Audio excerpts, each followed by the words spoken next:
Tapi secara syariah, hijrah itu meninggalkan tempat di mana orang tidak bisa melaksanakan ibadah dengan aman, menuju ke daerah yang dia bisa melaksanakan keimanannya dengan baik, tanpa ketakutan. Jadi berpindah atau meninggalkan daerah yang tidak aman untuk melaksanakan ibadah, menuju ke tempat yang aman untuk melaksanakan ibadah. Berarti fisik dan spiritual, ya. Jadi tidak hanya fisik tapi ada spiritual. Nah, hijrahnya Rasulullah SAW dan para sahabat itu hijrah yang semacam itu. Karena Makkah itu tidak aman untuk orang-orang melaksanakan keimanannya, maka Allah memerintahkan Rasulullah dan para sahabat pindah ke Madinah yang aman.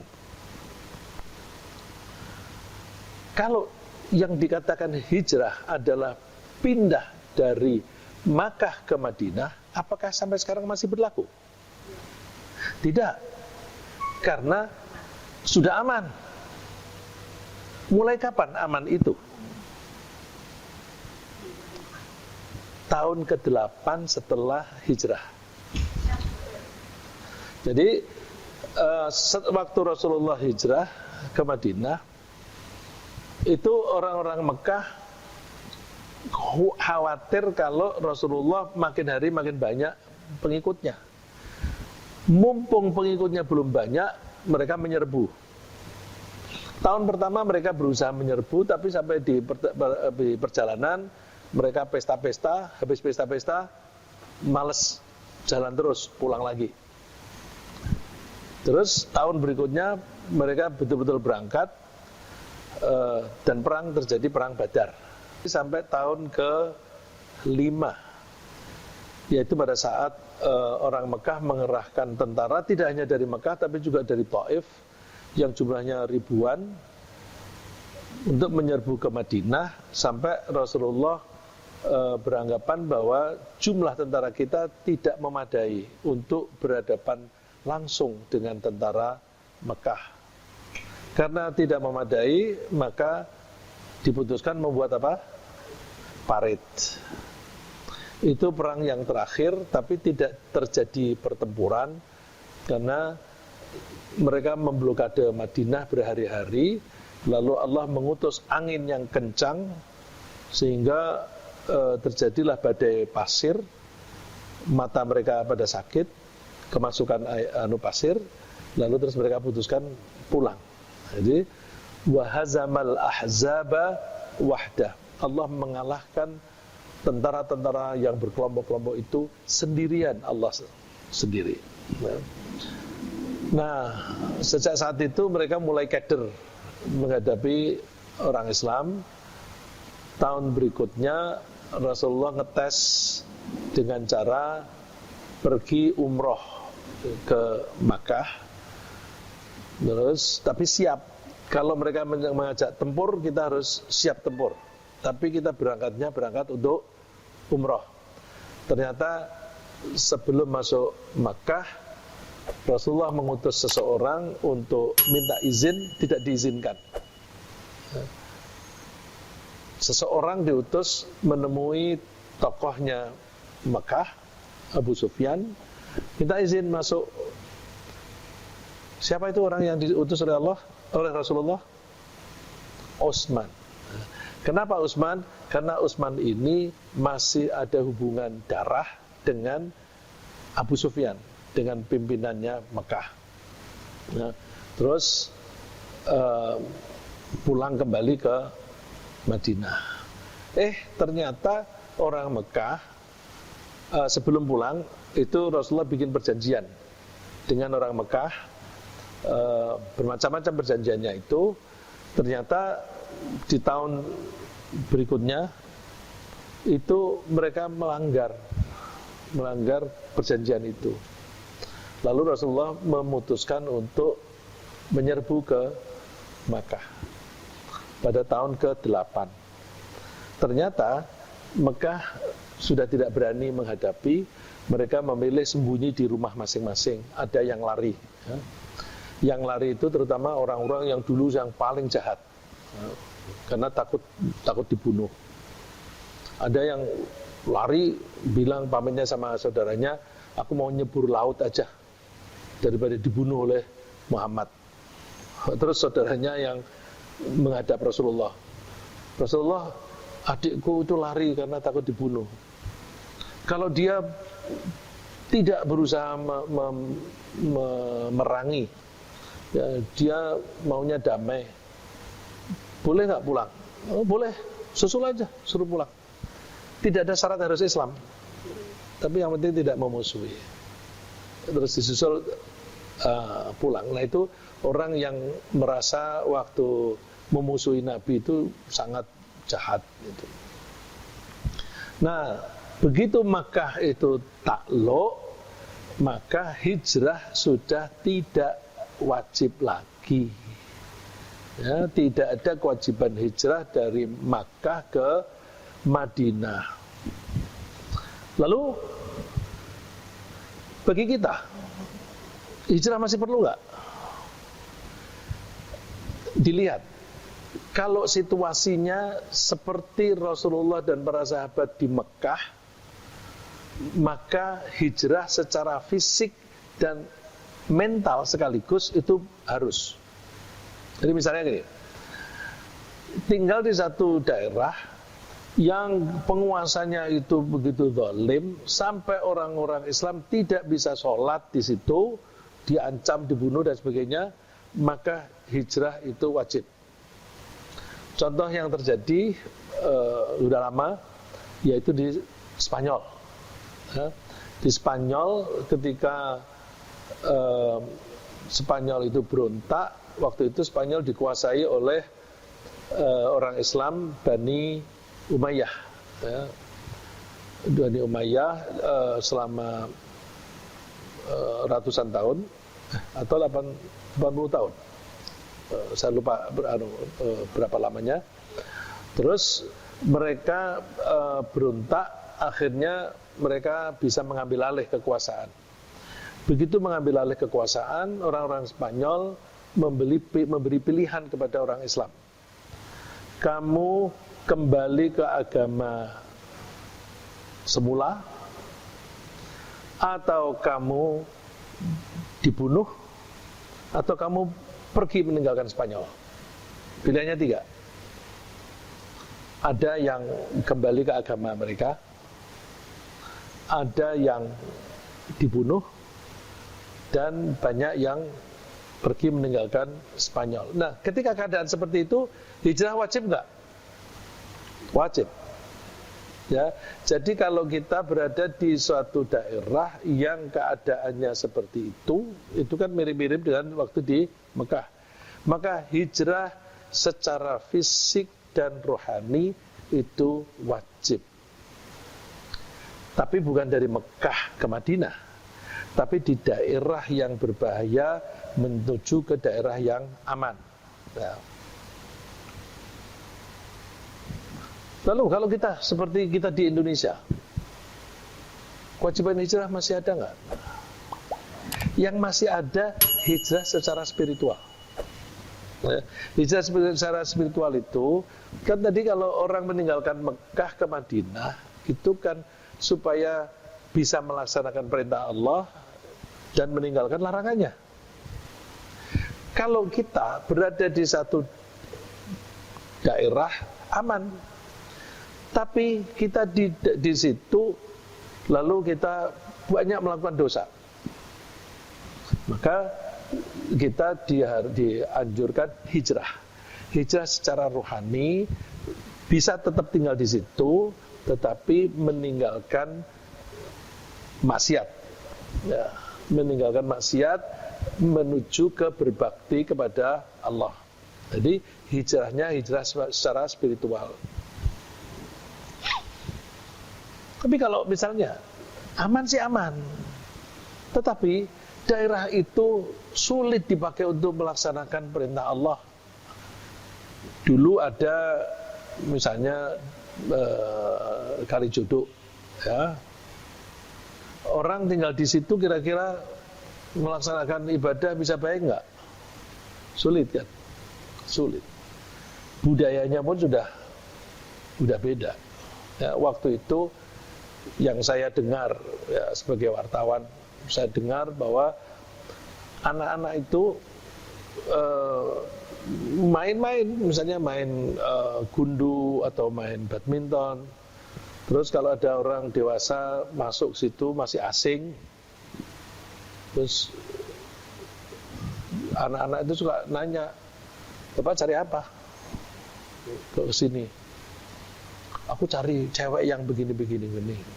"Oh, ayo ikut aku." Anak itu menjadi guide.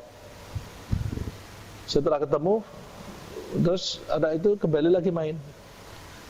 Anak itu tidak merasa bersalah. Dianggap itu biasa, menolong teman atau saudara gitu. Ya. Jadi value system di satu daerah itu bisa rusak. Contoh yang ada di sejarah masa lalu yang dikutip, yang diceritakan oleh Rasulullah SAW, saya kira pernah mendengar ya. Zaman Bani Israel, ada seorang yang sudah membunuh orang 99. Saya pernah mendengar kan?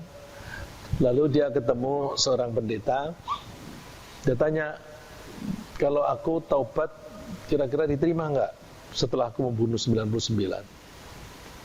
"Enggak." Begitu dia bilang enggak, oleh orang jahat ini dibunuh sekalian menjadi 100. Terus dia jalan lagi, ketemu seseorang, "Aku sudah membunuh orang 100. Kalau aku mau tobat kira-kira terima enggak?" "Oh, bisa. Asal kamu berubah." "Caranya gimana?" "Kamu jangan kembali ke kampung halamanmu. Kampung halamanmu itu daerah yang tidak kondusif untuk melakukan ibadah. Kamu pindah saja ke kampung di sana, ada ulamanya namanya ini, kamu tinggal di sana, jangan pernah pulang." Terus dia melangkah menuju ke sana. Sampai di perjalanan mati. Ya, ceritanya populer kan? Terus dua malaikat berebut, "Ini masuk neraka ini." "Enggak, masuk surga."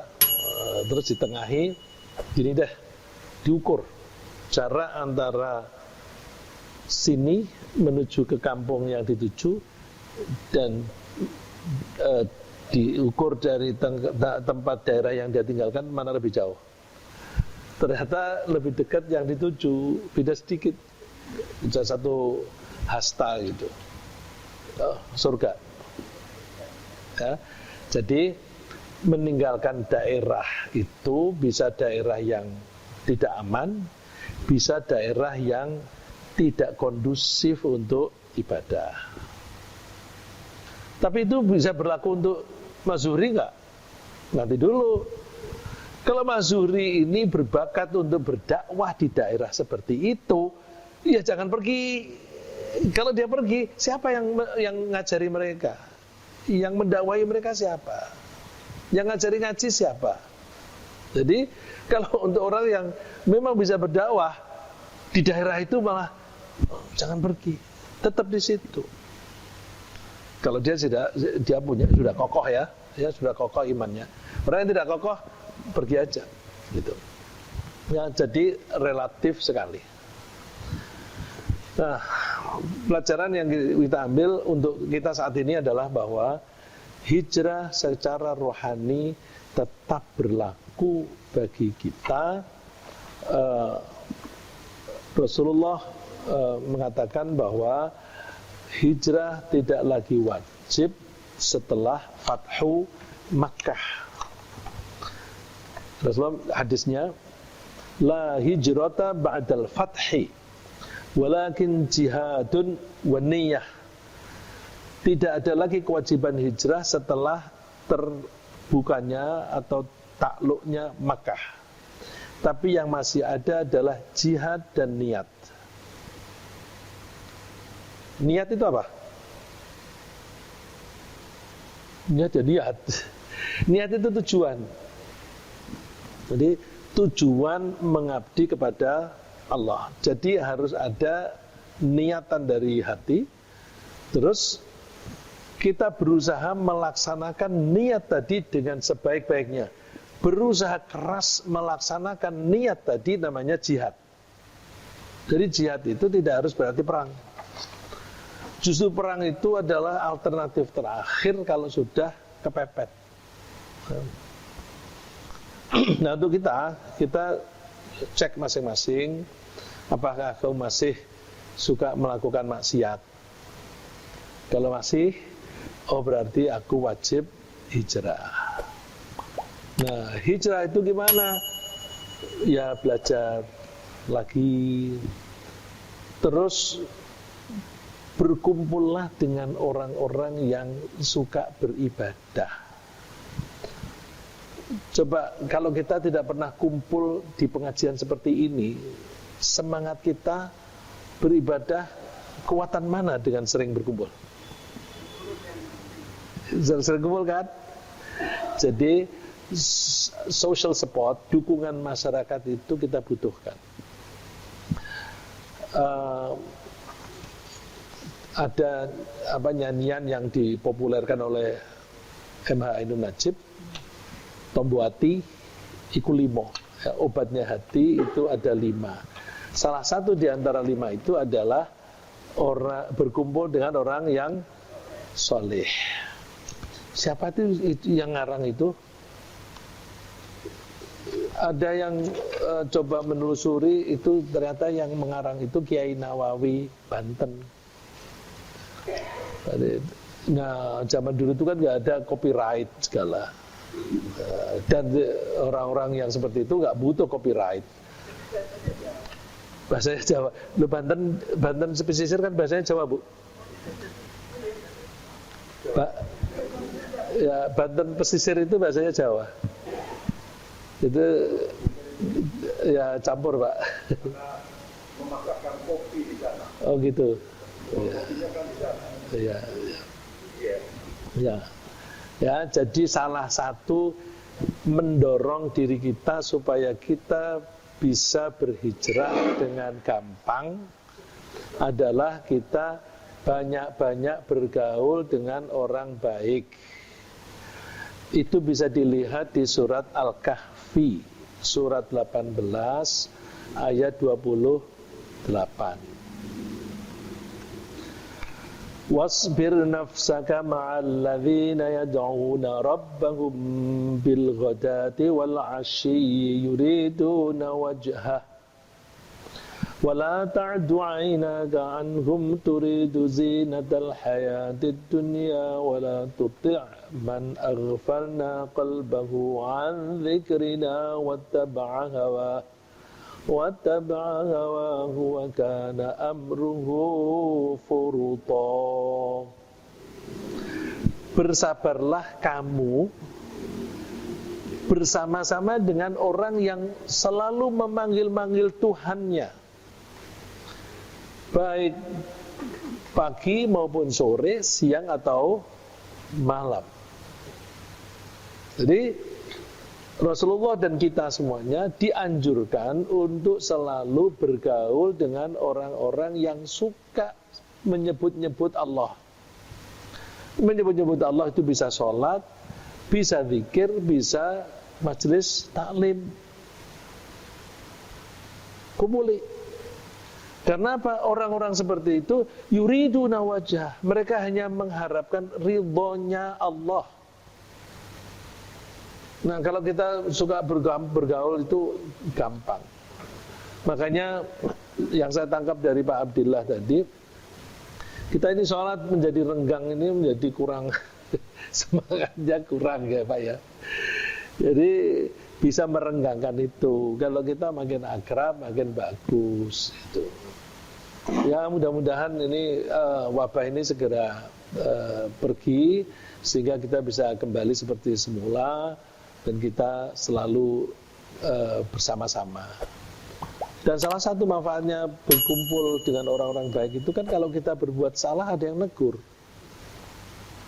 Nah, contohnya Pak Abdillah pura-pura tanya pada saya supaya saya menjawab, jawabannya untuk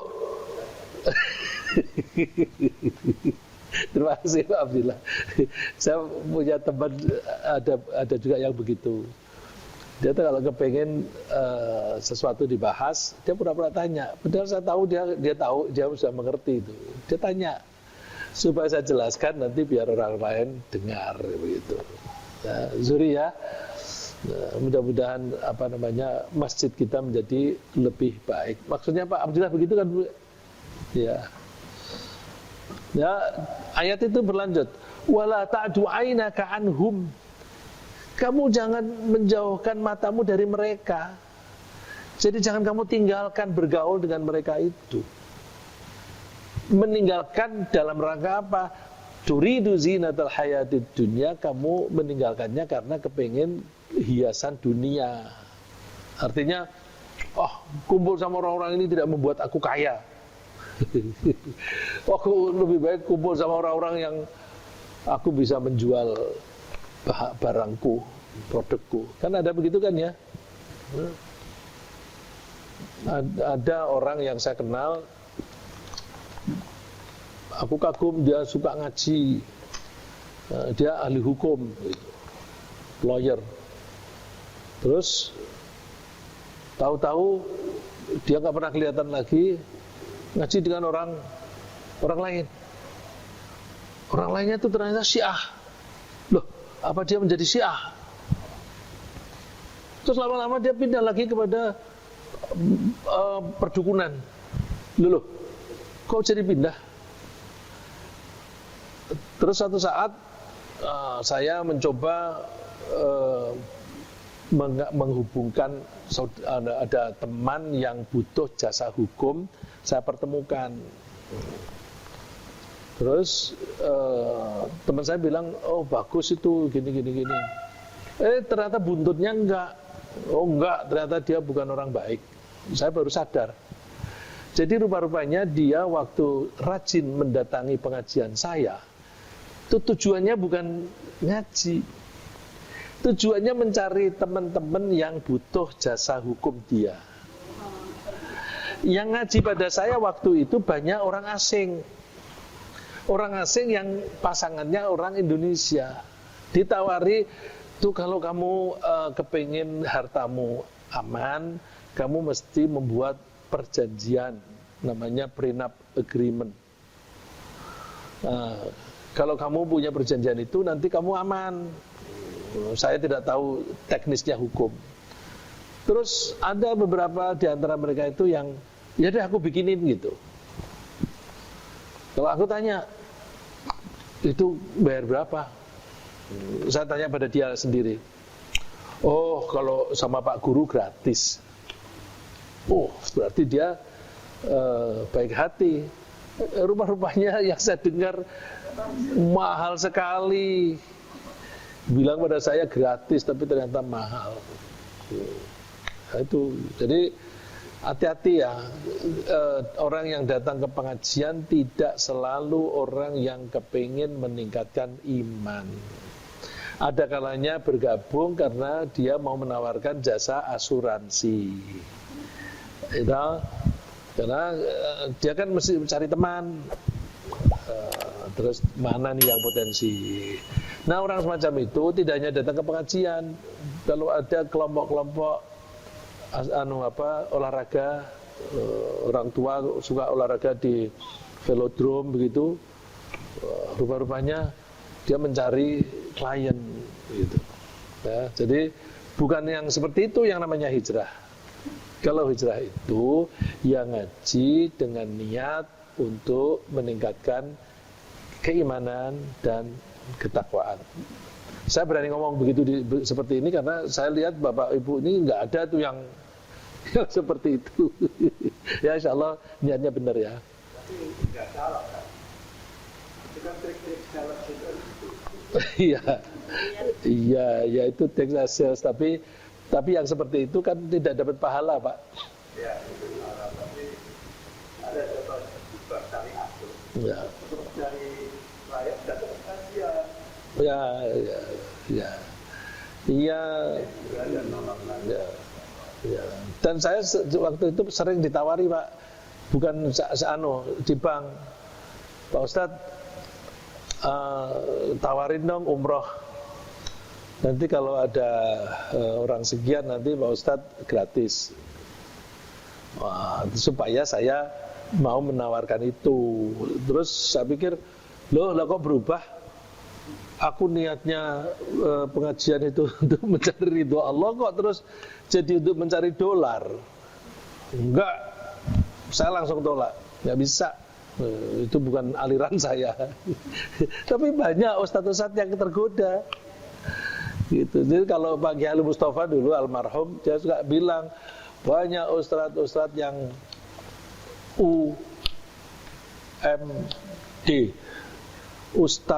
UPD, Ustadz Pemburu Dolar. Itu istilah dari Pak Kiai Mustafa Yaakob. Ya. Apa? Oh ya.